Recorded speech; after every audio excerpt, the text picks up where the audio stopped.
Hey RMS, I want to talk to you right now about the strengths and weaknesses of the North, Union, and South Confederacy going into the Civil War.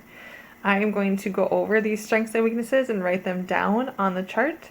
As I write them, feel free to pause at any time so you can get them copied down. We are going to start with the North, since that is our first box, and we'll look at the strengths of the North. The first strength, which we talked about in the North, is that they had more manufacturing, they were more industrial, and they had just more items that helped the soldiers in the war. One of those things that they had was more food. So that is one of the many perks. Another thing that they had was more people. They had a larger population.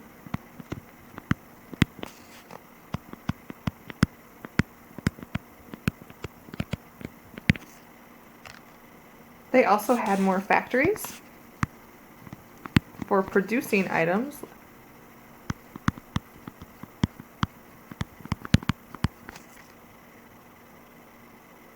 And they also, as we talked about, were more modern and had railroads for transportation.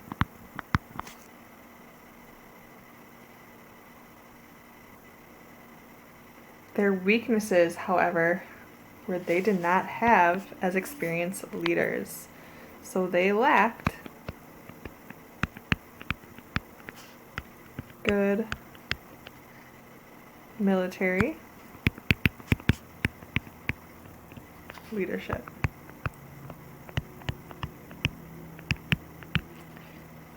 If you need to pause right now to help you fill in these notes, that might be a good idea. But those are your strengths and weaknesses of the North. In the South, they were opposite of the North. The Confederacy had good leadership, actually excellent military leaders.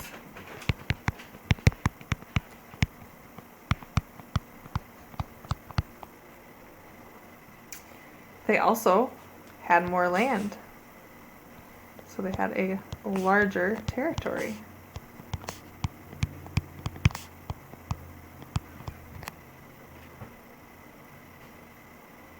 And the people in the South felt like they were defending their freedom or freedoms. So they were very passionate about being part of this war. They didn't have as many factories though, so they didn't have as many weapons.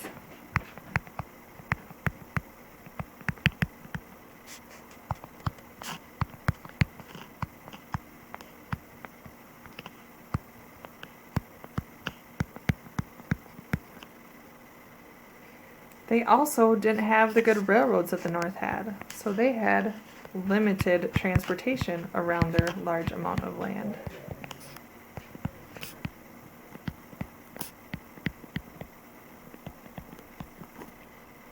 I apologize for that last writing, getting new to this. So as you can see, there were many strengths and weaknesses of the North and the South.